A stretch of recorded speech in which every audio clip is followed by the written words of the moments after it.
In today's video, we're going to do a recap on this simple front of a house landscaping project we did about 2 or so months ago.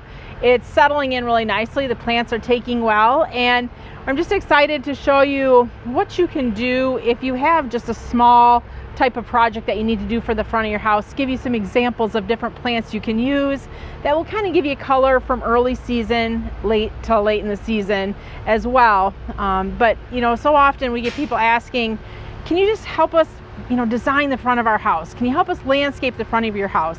Which we don't really do landscape design per se here, but I'm hoping that this video will just give you a little inspiration on what you could select as plants that you too could use in the front of your house for your landscaping.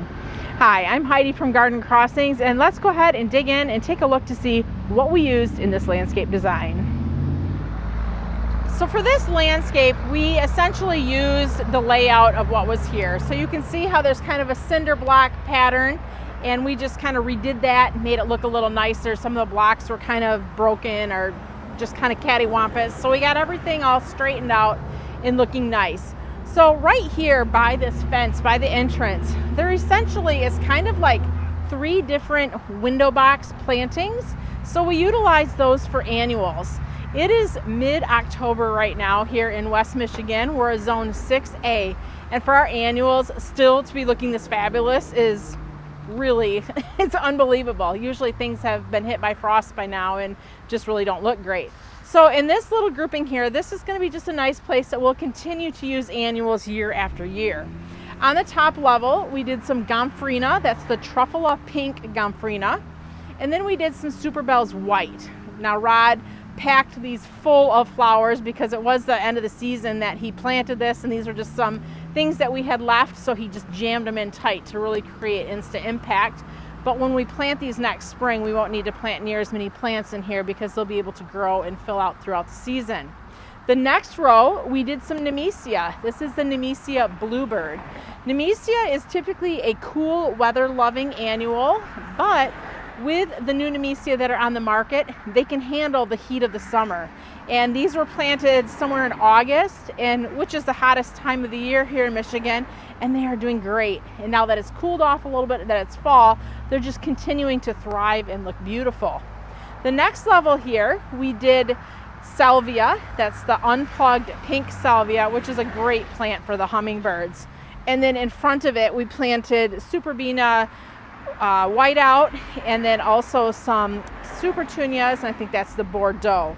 You can see the Bordeaux are not looking very great, and again, it's because it's getting colder a little bit at night, so some of the annuals are starting to kind of fizzle and fade, but for the most part, these are still holding on and doing really nicely. As we move along towards the front of the house now, we're transitioning a little bit more into perennial and shrub color.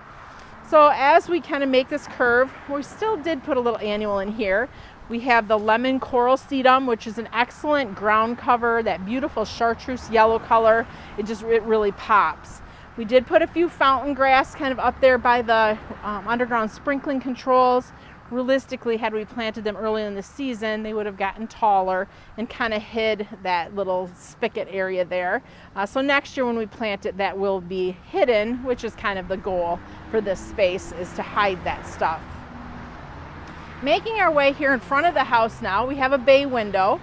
And when we designed this area between the bay window, we wanted it to kind of look symmetrical.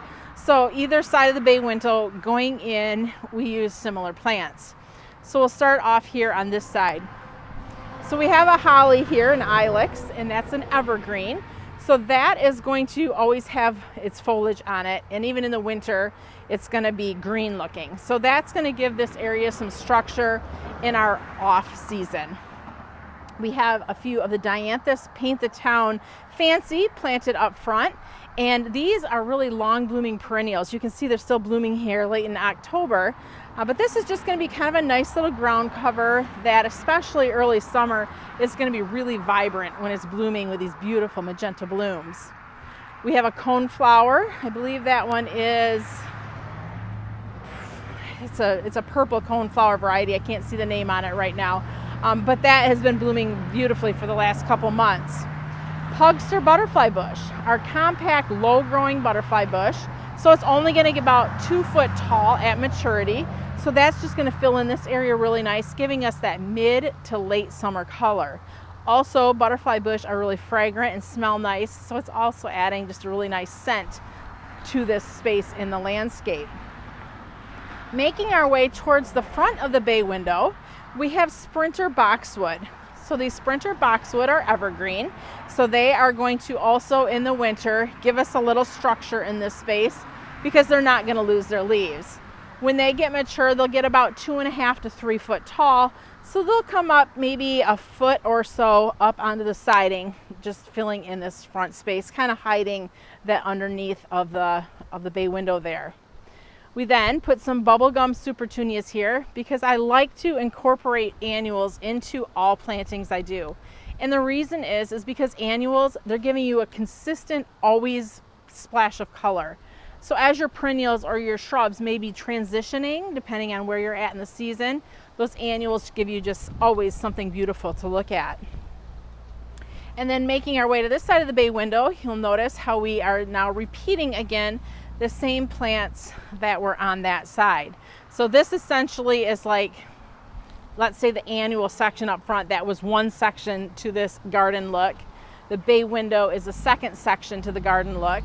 And then as we go in front of this far window down here, this is what we're going to call like a third section to what we have going here. So again, we carried those bubblegum petunias because they're giving us that constant splash of color. And then we have some spirea. This is, I think, double play dolly. Yep, double play dolly spirea, which is going to get nice pink flowers on it. And those pink flowers last pretty much throughout the summer. So it's another low growing mounding habit shrub that's not going to take up a lot of room, but will give a lot of flower color. In the back there, we have a hydrangea, and that is Ariba. Let's Dance Ariba. That's a big leaf hydrangea that blooms off of the old and the new growth. So as far as trimming with that hydrangea, we're not going to do any trimming on it. The buds that are on it now are next year's flowers, and the next year, next spring, as it continues to put on more growth, that will be the flowers for later on in the season. So that's just going to be a nice, probably about a 2.5 foot shrub there as well. So as you can tell, most of the things in here aren't going to get over 3 foot tall, and that's very intentional. We don't want anything to be up and over the windows. We want everything to be about 3 foot tall or shorter. We do have a couple holes that are dug here, and we have some hydrangeas planted in the greenhouse that we'll put in next spring. And in those areas there, we're going to use the Firelight Tidbit. Firelight Tidbit is a panicle or hardy hydrangea. It only gets about 2.5 to 3 foot tall. That one starts off with beautiful white blooms that will transition to magenta as we get later on in the summer. We'll have the Ariba blooming, and then we'll have the Firelight Tidbits that will be blooming at a little bit different time in the season. So that way there's always something going on in this space here. And then as we make our way around, you'll notice how this bed has kind of, the circle, kind of the corners kind of circled out here. And in the center, we did put a fairly tall compared to everything else that we planted here, shrub. This is a lilac. It is a bloomerang dark purple lilac, and this bloomerang lilac will bloom around May or so here in West Michigan. So this is going to be what's really going to give us that earlier spring color. Bloomerang will get about 4, maybe 4.5 foot tall, so it will fill in this corner quite nicely. And a lot of times when you see plantings along the front of the house, kind of on the corner is where you're usually seeing something that's just a little bit taller than anything that may be in the front of the house. So in this space, I guess we'll call this like garden area number 4, because we're kind of transitioning now to another different look. In the back of the bloomerang, we have 3 of the orange cone flowers, and that orange looks really pretty up against the blue of the house. The bloomerang dark purple is obviously going to be a dark purple lilac. One other thing I should point out with bloomerang is it's a re-blooming lilac. So it has this beautiful, like just massive spring bloom, but then throughout the summer, it does put on what I like to call like bitter spatter blooms, just kind of, you know, random blooms throughout the summer, which is nice because then you can enjoy that lilac fragrance kind of all summer long. We did a huge mass planting here of allium, and this is allium serendipity. So that's going to be beautiful globe-shaped purple blooms midsummer. We have a sedum over there, and that one I believe is back in black, which, to be honest, we probably should have done a little bit different sedum there, because with that dark foliage and this dark bark, it doesn't really pop. But when it does flower, it's got nice kind of bright magenta red flowers, so the flowers do pop against that dark foliage. And then we lined this area as well with the annual, the sedum lemon coral, like we did at the far end of this bed. So it kind of draws the whole bed together, kind of ties it all in. As we make our way along the side of the house, there still is the retaining wall that they had here. And this we really had to clean up because this was really kind of all falling apart and didn't have a clear, defined look to it. So the boys got it all cleaned up, cleared up, and now it definitely has an end and a beginning to it. And this area here, this is more north facing, so northwest facing. We have another big leaf hydrangea, and this one is the Let's Dance Can Do. So that kind of pairs with that Ariba that's at the front of the house. And then we put a few armeria in here, which are just a nice low growing, perfect for a border perennial. And they've got these beautiful, just small globe shaped flowers that just dance in the breeze. And they bloom early summer, well, clearly here until late into the fall. And just add just kind of a little bit of motion in this space.